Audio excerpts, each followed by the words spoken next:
Olá, meus primeiros anos, como é que estão? Mais uma semana de aulas, nossas aulas remotas. Vamos trabalhar nossa semana nesses processos das nossas aulas. Vocês daí e eu daqui fazendo nossa aula de geografia, nossos primeiros anos. Mais uma semana para a gente trabalhar nossos conteúdos, certo? Vamos trabalhar esse processo da estrutura do relevo, né? E formas do relevo, certo? Conteúdo que nós já estamos dando continuidade a cada semana, vocês aí empenhados, motivados para a gente sempre melhorar a nossa aula, certo? Como vimos nas aulas anteriores, né?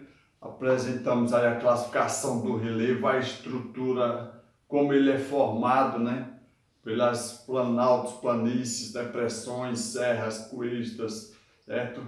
Vários tipos de classificações sobre. E nessa aula dessa semana, né, na semana de 16 de julho, nós vamos trabalhar o entendimento mais específico sobre planalto, planície e depressões. Nós vimos na aula anterior, né, na última aula da outra semana, como é que se dá o processo, quantos planaltos, quantas planícies, quantas depressões, né? Sabemos que tem 11 planaltos, certo? 11 planícies, 6 depressões, certo? Que são classificadas no relevo brasileiro, segundo a classificação de Jurandir Rossi, certo? E nós hoje vamos trabalhar esse conceito aqui, certo? A classificação das cotas altimétricas do Brasil, certo? Quando nós estamos falando em cotas altimétricas, nós estamos falando em altura, certo? Altura, que seria o quê? Seria a base desses relevos, né? Qual a sua altitude, certo? Da base até seu pico, né? Final, certo?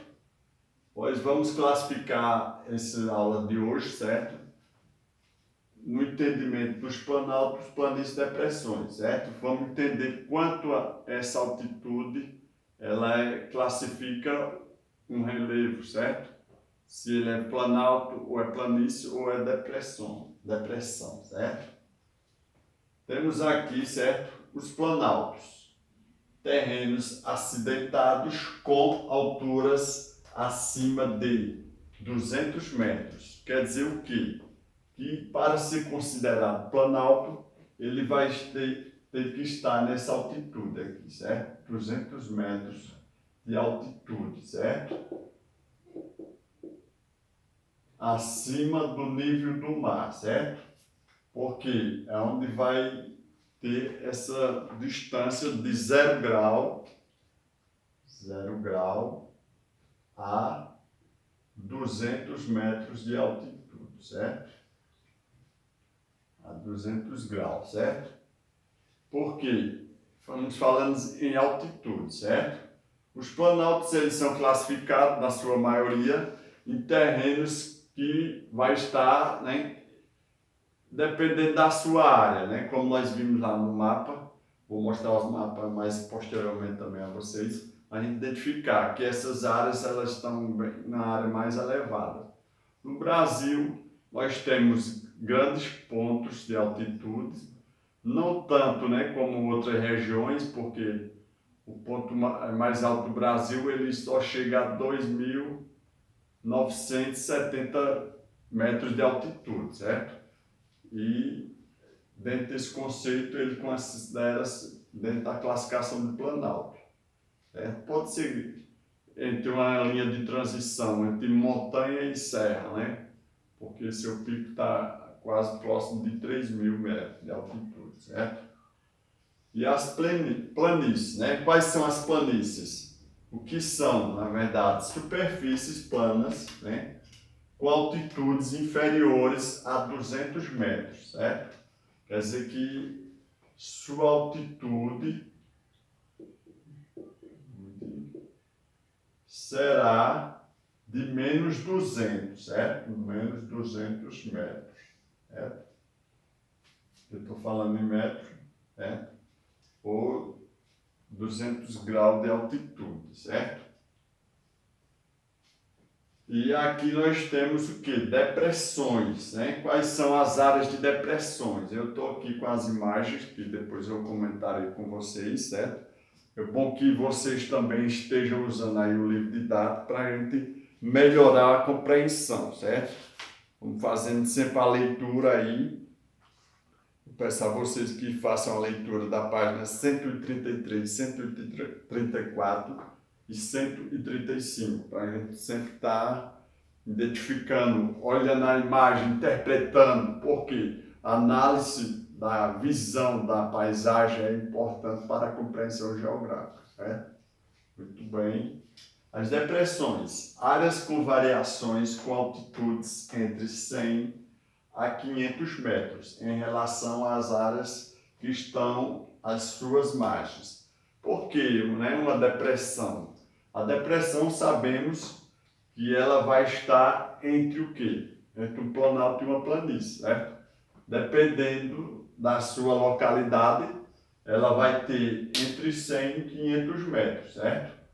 E depende do terreno, de onde é que está sendo classificado, né? Depende da área, do local.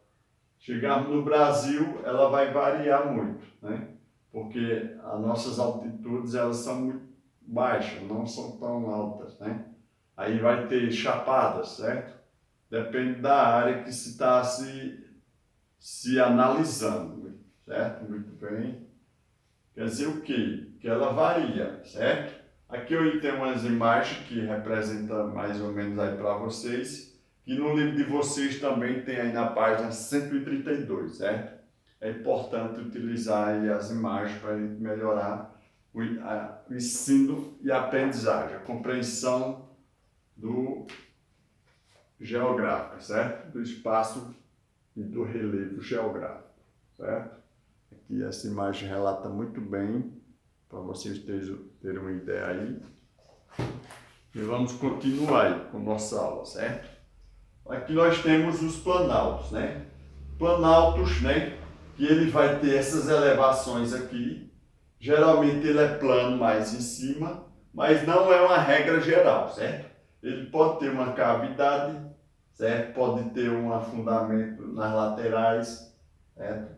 Dependendo da região onde ele está, porque ele sofre também, como nós vimos nas aulas anteriores, ele sofre, o planalto vai sofrendo a erosão também, devido à força do vento, umidade, calor, chuva, certo?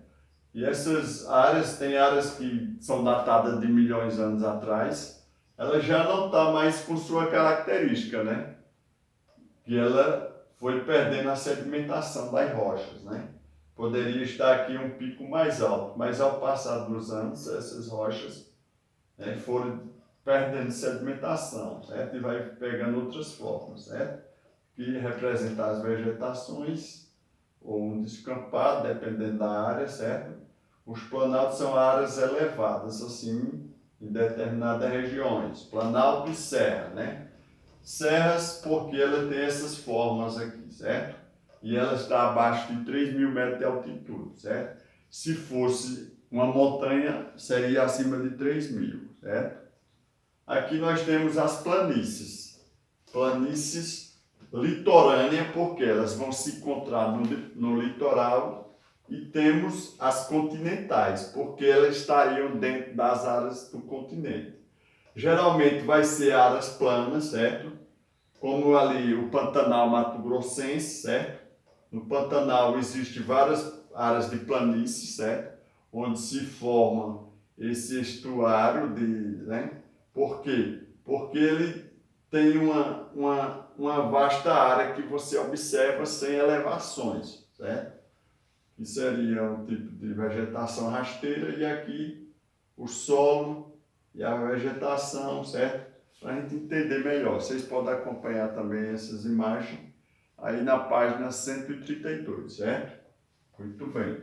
Aqui nós temos a depressão. Ela pode ser periférica, uma depressão mais periférica, ou ela pode ser uma depressão considerada sertaneja, que é aqui na região do Nordeste, que sai aqui descendo de Arco Verde, a região do Sertão, certo?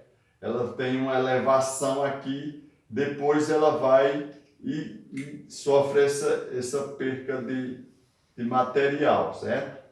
Que é chamado de quê? Depressão sertaneja, porque ela tem um planalto que sai do litoral, certo? Aqui não deu para observar mais assim a parte mais baixa, mas ela vai subindo.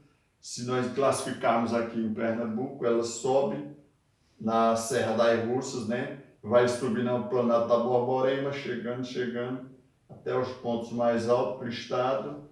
Depois ela vai dando uma queda até chegar aqui no sertão de Pernambuco, iniciando ali na área do Agreste e vai em uma área de transição até dentro do interior de Pernambuco, certo? É uma ilustração que vocês têm aí a imagem e aqui é mais para vocês terem uma ideia, certo? Eu irei agora apresentar o mapa para vocês, para a gente entender também esse conceito aí sobre essas elevações aqui, né? Sabemos que estamos aqui inseridos no Planalto da Borborema, tem seu conceito aqui dentro dos estados de Pernambuco, Alagoas, Rio Grande do Norte e Paraíba, certo? Eu pego uma boa parte desses estados. Sabemos que as altitudes do estado de Pernambuco ela é variável, né?